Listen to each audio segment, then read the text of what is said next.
बुलाओ यार मीटिंग, वरना वही होगी उस मजार पे मीटिंग। अब मैं वहां से आ गया, मीटिंग सब हो जाएगी दूर। तो आपको क्या जल्दी थी?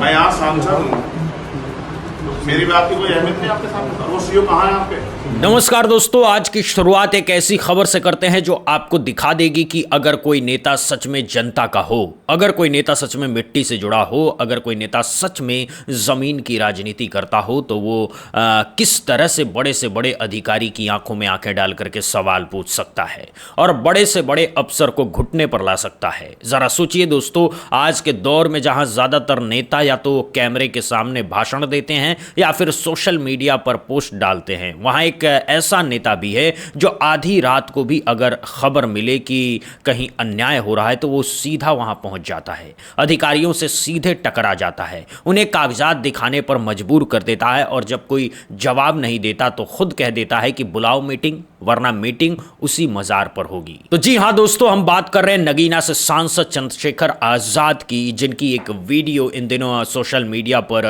तेजी से वायरल हो रहा है कि देखने वाले दंग रह गए हैं। बिजनौर के धामपुर इलाके में एक पुरानी पीर बाबा की मजार थी, जिसकी दीवार पर प्रशासन ने अचानक बुलडोजर चला दिया, और वो भी कब? रात के अंधेरे में, जब हर कोई सो रहा था, जब किसी को कुछ पता नहीं चल पाया। ये कार्रवाई इतनी चुपचाप की गई कि सुबह जब लोगों ने देखा तो उनके होश उड़ गए।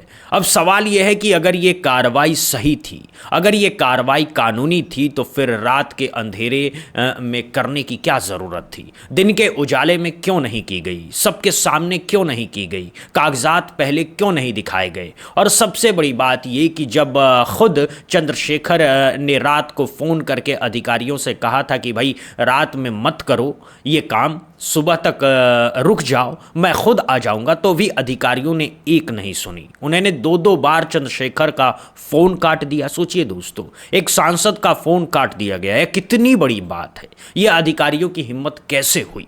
इसके पीछे की पूरी कहानी क्या है और इसके बाद चंद्रशेखर ने क्या किया? जब वो मौके पर पहुंचे तो उनके तेवर क्या थे और अधिकारियों ने उनके सामने क्या जवाब दिया? ये सब आपको आगे की इस वीडियो में पूरे विस्तार से बताऊंगा, और साथ ही ये भी बताऊंगा कि क्यों आज पश्चिमी यूपी का मुसलमान चंद्रशेखर को अपनी आवाज़ मान रहा है, क्यों दलित, पिछड़े और गरीब लोग उन्हें अपना सच्चा नेता मान रहे हैं, और क्या 2027 के चुनाव में चंद्रशेखर एक बड़े राजनीतिक खिलाड़ी के तौर पर उभरने वाले हैं। इन सब पर हम तफसील से बात करेंगे, तो वीडियो को अंत तक ज़रूर देखिएगा, चैनल को सब्सक्राइब करना मत भूलिएगा, और अगर आपको लगता है कि सच्ची राजनीति ऐसी ही होनी चाहिए तो लाइक और शेयर का बटन जरूर दबाइए। तो दोस्तों, यूपी की राजनीति में पिछले कुछ सालों में एक नाम बहुत तेजी से उभर कर सामने आया, वो नाम है चंद्रशेखर आजाद रावण का। जरा सोचिए दोस्तों, एक वो दौर था जब चंद्रशेखर सड़कों पर आंदोलन करते थे, जेल जाते थे, लाठियां खाते थे, और ये दौर है जब वो संसद में बैठ करके बड़े बड़े मुद्दे उठाते हैं और सड़क पर उतर करके अधिकारियों से सीधी टक्कर लेते हैं। उन्होंने अपनी जो छवि बनाई है वो किसी और नेता की नहीं है। वो कोई एसी कमरे में बैठ करके राजनीति करने वाले नेता नहीं है, वो जमीन पर उतर करके लड़ने वाले इंसान हैं। और यही वो वजह है कि आज पश्चिमी यूपी का एक बहुत बड़ा वर्ग, खास करके मुस्लिम समाज, उन्हें बहुत गंभीरता से देखने लगा है। क्यों? क्योंकि आज के माहौल में जब हर जगह बुलडोजर चल रहा है, जब हर जगह एक खास समुदाय को निशाना बनाया जा रहा है, जब हर जगह नफरत का माहौल बनाया जा रहा है, ऐसे में कोई तो होना चाहिए जो खड़ा हो, कोई तो होना चाहिए जो आवाज उठाए, कोई तो होना चाहिए जो अधिकारियों से सीधे सवाल करे, और वो काम चंद्रशेखर कर रहे हैं। बाकी बड़े बड़े नेता जो अपने आप को मुसलमानों का हमदर्द कहते हैं, वो ज्यादातर मामलों में चुप्पी साधे बैठे रहते हैं। उन्हें डर लगता है कि कहीं उनके वोट बैंक पर असर न पड़ जाए, कहीं उन पर तुष्टीकरण का आरोप न लग जाए। लेकिन चंद्रशेखर को इन सब की परवाह नहीं, वो खुल करके बोलते हैं, बेबाकी से बोलते हैं, और जो सच है वो कहते हैं। अब आते हैं असली मुद्दे पर। बिजनौर के धामपुर इलाके में हरिद्वार काशीपुर नेशनल हाईवे के पास टीचर्स कॉलोनी में और उसी कॉलोनी के पास एक पुरानी पीर बाबा की मजार है। इस मजार की दीवार को लेकर के कुछ कॉलोनी वालों ने शिकायत की थी कि यहाँ रास्ता बंद हो गया है, और इसी शिकायत के आधार पर पुलिस प्रशासन ने शुक्रवार की रात लगभग 8 बजे जेसीबी मंगवाई और दीवार ढा दी। अब जरा सोचिए दोस्तों, अगर रास्ते का विवाद था तो उसे सुलझाने के और भी तरीके थे, बैठकर बात की जा सकती थी, दोनों पक्षों को बुलाया जा सकता था, कानूनी रास्ता अपनाया जा सकता था, लेकिन नहीं, सीधा बुलडोजर चलाना था, सीधा दीवार गिरानी थी, क्योंकि आज के दौर में बुलडोजर ही न्याय का नया तरीका बन गया है। सुनवाई की ज़रूरत नहीं, जांच की ज़रूरत नहीं, कानूनी प्रक्रिया की ज़रूरत नहीं, बस बुलडोजर चलाओ और काम खत्म। इस कार्रवाई के बाद वहां माहौल पूरी तरह से गर्म हो गया। मुस्लिम समाज में नाराजगी फैल गई, लोग सड़कों पर उतर आए। आज़ाद समाज पार्टी के कार्यकर्ता भी मौके पर पहुंच गए, धरना शुरू हो गया। पुलिस से कार्यकर्ताओं की जमकर नोकझोंक हुई। आज़ाद समाज पार्टी के प्रतिनिधि विवेक सेन और एक पुलिस अधिकारी के बीच इतनी तीखी बहस हुई कि उसका वीडियो भी सोशल मीडिया पर वायरल हो गया। और जब ये बात चंद्रशेखर तक पहुंची तो उन्होंने एक पल भी नहीं गंवाया। अपनी सारी व्यस्तता छोड़ करके वो सीधे धामपुर पहुंच गए। अब यहाँ से असली कहानी शुरू होती है दोस्तों। चंद्रशेखर ने अपने जयतरा गांव स्थित आवास पर नायब तहसीलदार को बुलाया, लेखपाल को बुलाया और साफ साफ कह दिया कि भाई कागजात दिखाओ, ये दरगाह कब बनी थी, इसका रिकॉर्ड दिखाओ, रास्ते का सरकारी नक्शा दिखाओ, दस्तावेज दिखाओ, और सबसे बड़ी बात कि ये किसका आदेश था, इस कार्रवाई का वो आदेश पत्र दिखाओ।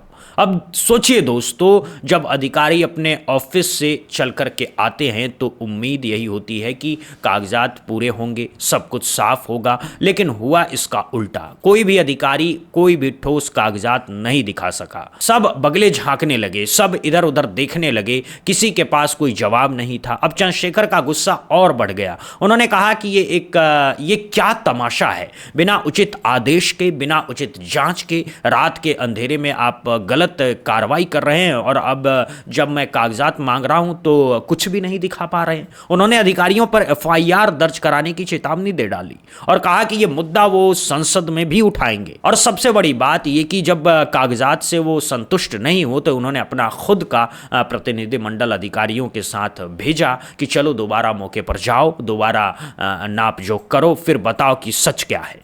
अब इसी बीच एक वीडियो सामने आया जिसमें चंद्रशेखर अधिकारियों से सीधे टकराते हुए नजर आ रहे हैं। बुलाओ यार मीटिंग, वरना वही होगी उस मजार पर मीटिंग। अब मैं वहां से आ गया, मीटिंग सब हो जाएगी दूर। रात तो आपको भी धक्के दे रहे थे वो।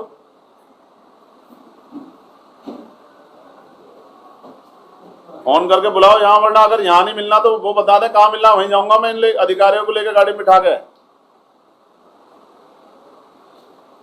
उनको फोन करो। एसपी पूर्वी को, कौन है यार एसपी पूर्वी, देखते हैं इसको, उनको कहो कि हाँ है मौके पर, वरना जो यहाँ फिर बवाल होगा उसकी जिम्मेदारी इन सब की होगी। बताओ भाई क्या है आपके पास कागज जिसके आधार पे आपने किया है, लाओ दिखाओ। और वो पटवारी कहाँ है, प्रभात, जो यहाँ के पटवारी, उनको बुलाओ। हैं कब गए छुट्टी? सोचिए दोस्तों, जिस वक्त ये पूरा कांड हो रहा था उसी वक्त वहां का पटवारी छुट्टी पर चला गया। क्या ये इत्तेफाक हो सकता है? क्या ये संयोग हो सकता है? बिल्कुल नहीं। ये पूरी की पूरी प्लानिंग थी, सब कुछ सोच समझ करके किया गया था। इसी बीच एक वीडियो में एक पुलिस अधिकारी चंद्रशेखर को सलाम ठोकते हुए नजर आ रहे हैं, और ये वीडियो भी सोशल मीडिया पर इतनी तेजी से वायरल हो रहा है कि देखने वाले हैरान हैं, क्योंकि अमूमन तो उल्टा होता है। अमूमन तो नेता अधिकारियों से दबे हुए दिखते हैं, लेकिन यहाँ पर अधिकारी ही नेता के सामने झुक रहा है। और ये सलाम भी ऐसा वैसा नहीं है, ये सलाम संविधान को है, ये सलाम लोकतंत्र को है, ये सलाम उस इंसान को है जो जनता के लिए लड़ रहा है। एक और वीडियो में चंद्रशेखर बहुत गुस्से में दिखे। उन्होंने एसडीएम को कहा कि भाई कल रात मेरे कहने के बाद भी आपने ये क्यों किया? रात आपने ऐसा क्यों किया मेरे कहने के बाद? क्यों किया? क्या जवाब आपका इसके पास? कि भाई जब मैंने इनसे कह दिया कि मैं सुबह को आ जाऊँ, बेटे रहने वाला, जब मैंने इनसे कह दिया रात फोन पे, आपकी मेरी बात क्लियर नहीं हुई कि भाई रात के अंधेरे में कुछ मत करो, रात के अंधेरे में आप सही करोगे तो भी लोग सोचेंगे गलत हुआ। तो सुबह मैं आ जाऊंगा, मेरे आंखों के सामने, मैं आपके सामने बैठूंगा, अगर आपकी कोई जगह बैठती तो मैं दिलाऊंगा। मैंने कहा नहीं कहा, फिर रात मेरे कहने के बाद क्यों चलाया आपने सब चीजें? जब आपके क्षमा नहीं, आपके जिलाधिकारी ने मुझे कहा सर मैं कह रही हूँ, आपके एसडीएम ने मुझसे कहा सर मैं कह रही हूँ, तो आपको क्या जल्दी थी? मैं यहाँ सांसद हूँ, तो मेरी बात की कोई अहमियत नहीं आपके सामने। और वो सीओ कहाँ है आपके? सीओ कहाँ है भाई? बुलाओ उनको। उनके बुलाए बात कैसे हो जाएगी जब मैंने उनसे कहा? 2 बार फोन काट दिया, इतना बड़ा अधिकारी हो गया वो।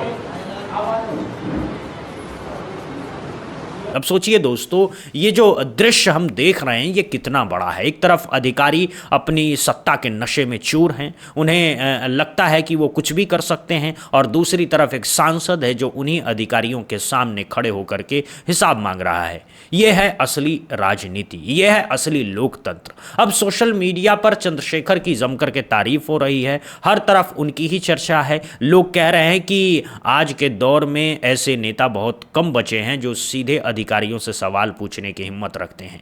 यही वजह है कि उनके वीडियो लाखों लोगों तक पहुंच रहे हैं, करोड़ों लोग उन्हें देख रहे हैं और हर वर्ग के लोग उन्हें अपना नेता मानने लगे हैं। समर्थक उन्हें गरीबों का नेता बता रहे हैं, दलितों का नेता बता रहे हैं, पिछड़ों का नेता बता रहे हैं, और सबसे खास बात यह कि मुस्लिम समाज भी अब उन्हें अपनी आवाज मान रहा है।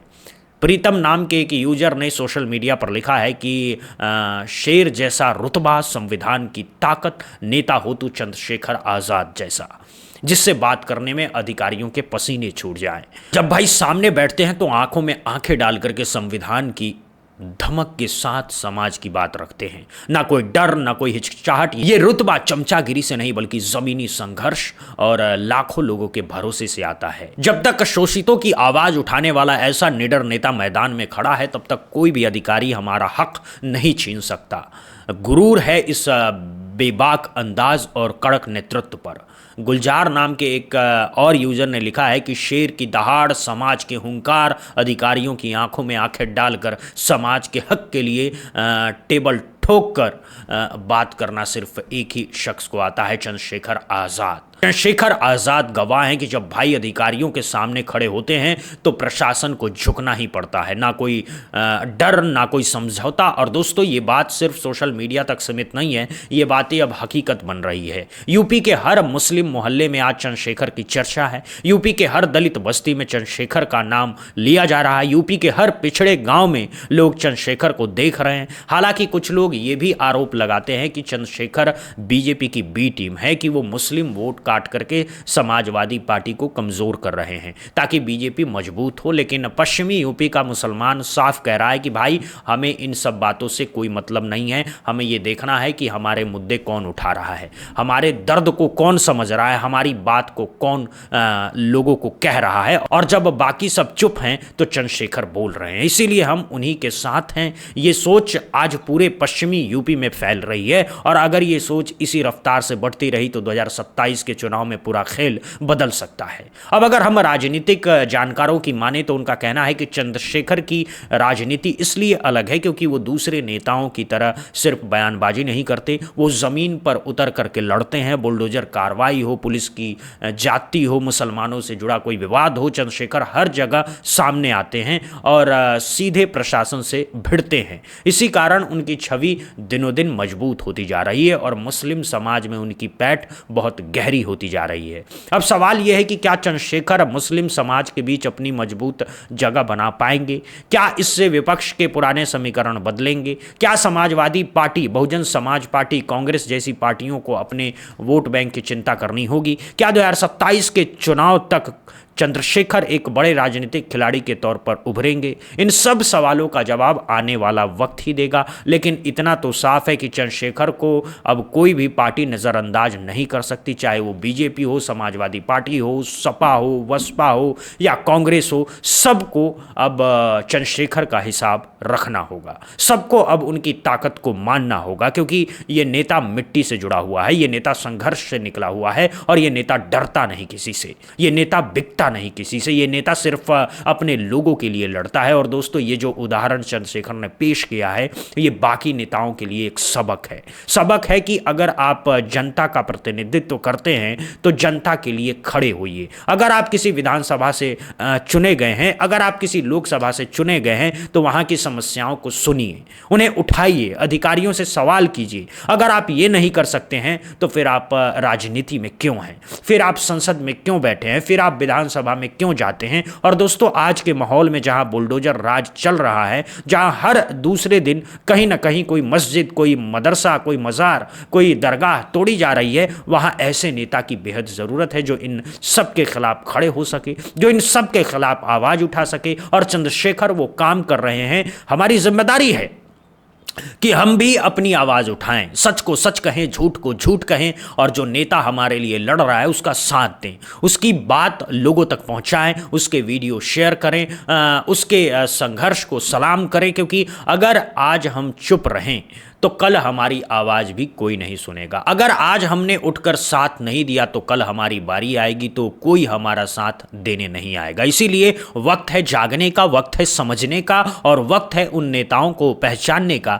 जो सच में हमारे लिए लड़ रहे हैं। चंद्रशेखर आज़ाद उनमें से एक हैं और मैं उन्हें सलाम करता हूं उनकी इस बेबाकी के लिए, उनकी इस हिम्मत के लिए, उनकी इस सच्चाई के लिए। कमेंट बॉक्स में ज़रूर बताइएगा कि आपकी क्या राय है। क्या आप मानते हैं कि चंद्रशेखर आज़ाद जैसे और नेताओं की ज़रूरत है? क्या आप मानते हैं कि बुलडोजर कार्रवाई के खिलाफ ऐसी ही आवाज़ उठनी चाहिए? और क्या आप मानते हैं कि 2027 के चुनाव में चंद्रशेखर एक बड़ी ताकत बनकर के उभरेंगे? अपनी राय ज़रूर शेयर कीजिएगा, वीडियो को लाइक कीजिए, ज़्यादा से ज़्यादा शेयर कीजिए और चैनल को सब्सक्राइब करना मत भूलिएगा। बेल आइकन ज़रूर दबाइएगा ताकि अगली बड़ी खबर सबसे पहले आप तक पहुँचे। मिलते हैं एक और वीडियो में एक और बड़ी खबर के साथ। तब तक के लिए नमस्कार, जय हिंद, जय भारत, जय संविधान।